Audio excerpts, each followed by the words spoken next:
Olá a todos! Neste trabalho vamos dissecar o capítulo O Aviltamento do Dinheiro, presente na aclamada obra A Ascensão do Dinheiro, do historiador escocês Niall Ferguson. Nosso foco principal aqui é entender a evolução do sistema financeiro e por que ele permanece tão suscetível a crises estruturais. Para compreendermos a tese do autor, precisamos olhar para a história do dinheiro. O sistema financeiro moderno não surgiu do nada. Ele é uma construção milenar. Tudo se iniciou na Mesopotâmia Antiga, cerca de 2000 anos antes de Cristo, com o nascimento das primeiras relações de crédito e a fundação da confiança entre credores e devedores. Dando um grande salto para o Renascimento, vimos o surgimento dos bancos modernos em polos comerciais como Florença e Veneza. Nos séculos seguintes, os avanços se aprofundaram. O século XIII introduziu os títulos de governo e depois vieram as bolsas de valores e o mercado de seguros. No século XX, essa engrenagem acelerou de vez. Por razões políticas, as famílias foram encorajadas a aumentar sua alavancagem para financiar imóveis. Porém, o sistema atingiu um nível de complexidade tão alto que acabou colapsando, gerando em 2008 a maior crise desde a Grande Depressão. Isso nos conduz à visão geral da obra e à tese central do autor. Ele defende que o mundo financeiro de hoje é o resultado de 4 milênios de evolução econômica, coordenando e alocando o capital para seus usos mais produtivos. O grande alerta de Ferguson, no entanto, é que essa evolução não é linear. Ele nos apresenta um paradoxo brutal. Como um mercado financeiro tão brilhante e sofisticado continua tão vulnerável, nos deixando à mercê de eventos imprevistos, os chamados cisnes negros?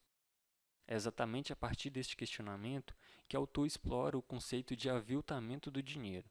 Para aprofundar o que significa essa instabilidade na prática e explicar suas principais causas, eu passo agora a palavra aos meus colegas. O que é aviltamento? No contexto histórico, o aviltamento surgiu da prática em que os reis derretiam suas moedas e utilizavam de metais mais baratos para cunhá-los no intuito de enganar o povo. Já no contexto atual, o aviltamento do dinheiro está relacionado com a desvalorização do papel moeda com o passar do tempo.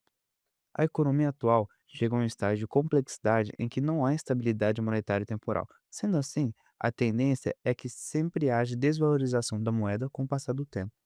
Ou seja, o dinheiro de hoje sempre valerá mais que o de amanhã. Agora, falando sobre a eficiência e disseminação do dinheiro, o sistema financeiro ocidental foi um pilar para a globalização, tendo em vista que é um sistema que permite a coercitividade de diversas nações e partes do mundo, isso através do mercado financeiro. Frederick Mishkin afirma que o mercado financeiro é como se fosse o cérebro da economia, pois sabe exatamente para quem irá destinar o dinheiro. Esse modelo de progressão inovativa e crescimento de produção foi o que engoliu outros modelos econômicos. E como mencionamos sobre modelos econômicos, vamos falar sobre as crises econômicas e sua não linearidade. Apesar de sua eficiência em relação a outros modelos, a economia ocidental não cresceu de forma linear. Desde 1870, houveram cerca de 148 grandes crises, o que, estatisticamente, nos traz uma chance de 3,6% de chance do mercado colapsar a cada ano. Dentre esse período, é importante observar que as crises majoritariamente não são por acaso, elas fazem parte do próprio desenho do sistema. Só algumas das principais crises. A crise de 29 foi uma crise pós-guerra que foi ocasionada pelo crescimento da produção dos Estados Unidos em comparação com uma demanda de crescimento substancialmente menor, ou seja, eles produziam mais do que demandavam, e a crise do petróleo da década de 70 foi ocasionada principalmente pelo fim do Acordo de Bretton Woods e instabilidades em países da OPEP. Agora vamos dar um pouco de continuidade sobre o tema do aviltamento do dinheiro. A gente vai abordar agora três razões principais da instabilidade financeira. Nesse caso, eu vou acabar abordando apenas dois: a condição epistêmica e a economia comportamental. Primeiramente, sobre a condição epistêmica, ela acaba se tratando de um estudo de Frank Knight e John Keynes. Nesse caso, o autor faz uma distinção crucial entre o risco e a incerteza, já que o risco pode ser calculado matematicamente, enquanto a incerteza acaba lidando com um futuro meio que imprevisível.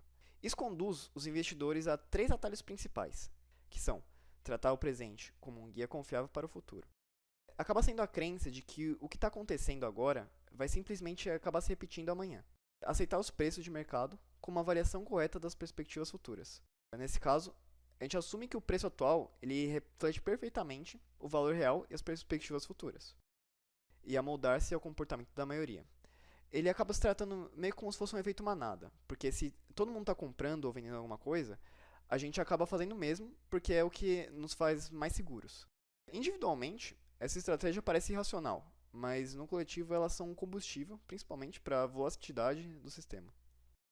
Agora vamos, em segundo lugar, falar sobre a economia comportamental. A ideia central aqui é a falha da invariância. Nós não reagimos de forma lógica igual a ganhos e perdas. O que isso significa? Significa que pelos experimentos feitos, acaba nos mostrando que geralmente o comportamento das pessoas é ser avesso aos riscos se enxergam uma grande oportunidade de ganho, e o contrário se elas enxergam uma chance de perda. Ou seja, se a gente vê uma oportunidade de ganho, a gente começa a ser avesso aos riscos, enquanto numa chance de perda, a gente acaba tentando evitar o prejuízo de qualquer forma e a gente se torna extremamente propenso a esse risco. E curiosamente, o impacto psicológico é muito mais alto na perda do que no ganho, cerca de 2,5 vezes mais. Além disso, o nosso processo de decisão é afetado por vários vieses psicológicos.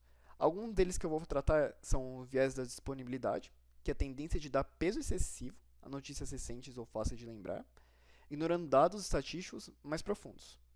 O excesso de confiança, que ocorre quando subestimamos as margens de erro da nossa própria previsão, acreditando que a gente tem um controle a mais sobre o mercado do que a gente realmente tem. E a apatia das circunstante, que é a diluição da responsabilidade.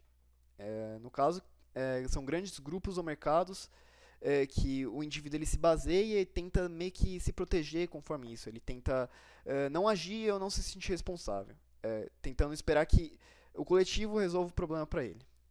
Então, resumindo tudo isso sobre a condição epistêmica e a economia comportamental, durante muitas pesquisas, a gente acabou chegando à conclusão que o sistema financeiro é instável porque a gente mesmo tenta prever o futuro usando atalhos, que nem sempre funcionam. Porque o nosso cérebro não acaba sendo nada lógico quando o assunto é dinheiro. A gente sofre muito mais com uma perda do que comemora com um ganho. Essa mistura de incerteza com o nosso lado emocional é o que acaba gerando essas ondas de altos e baixos no mercado. Uma das ideias mais interessantes do Ferguson é que o mercado financeiro funciona como se fosse um ecossistema, onde as instituições são como espécies que competem por recursos, no caso, dinheiro e clientes. O que estiver dando lucro e funcionando vai sobreviver, e os que não funcionam serão extintos. As crises, seguindo dentro dessa mesma lógica, vão funcionar como grandes mudanças no ambiente. Elas vão eliminar as instituições mais frágeis e vão abrir espaço para quem consegue se adaptar. O problema aparece quando o governo decide intervir e salvar instituições que deveriam ter falido, os chamados bancos zumbis. Eles vão continuar existindo, porém artificialmente, vão consumir recursos, ocupar espaço e vão travar justamente o processo de renovação que o mercado precisaria para continuar evoluindo. Mas o que realmente potencializa o aviltamento? É o próprio sistema bancário. O primeiro problema é a alavancagem. Os bancos operam com menos de 10% de dinheiro real em caixa. Isso parece pouco, e realmente é. Se uma parcela relevante dos clientes resolver sacar ao mesmo tempo, simplesmente não tem cobertura, e foi exatamente isso que ocorreu em 2008. Depois, tem o shadow banking, que é basicamente os bancos criando estruturas paralelas para esconder as próprias dívidas, fora do balanço oficial. Funciona bem enquanto tudo vai bem. Quando a crise estoura, tudo aparece de uma vez, e aí já é tarde. Fechando o ciclo, voltam os bancos zumbis, instituições que deveriam ter falido, mas são mantidas vivas pelo governo. Resultado disso tudo, o mercado não consegue se limpar, não consegue se renovar e fica cada vez mais frágil. O que o Ferguson nos deixa no final é que a fragilidade do sistema financeiro não é um defeito pontual que pode ser corrigido, é um defeito estrutural. Os agentes que operam esse sistema carregam vieses, tomam decisões ruins sob pressão e a incerteza sobre o futuro nunca vai desaparecer completamente, por mais sofisticado que o sistema seja. E o que torna esse argumento tão relevante é que ele continua atual. A crise de 2008, a pandemia, a inflação de 2022, todos esses eventos confirmam que o sistema segue operando dentro dessa mesma lógica que Ferguson descreveu. As ferramentas mudam, os instrumentos evoluem, mas a dinâmica central sempre permanece a mesma. A questão nunca foi se vai existir uma próxima crise, é quando ela vai chegar e quanto o sistema vai estar preparado para conseguir absorvê-la.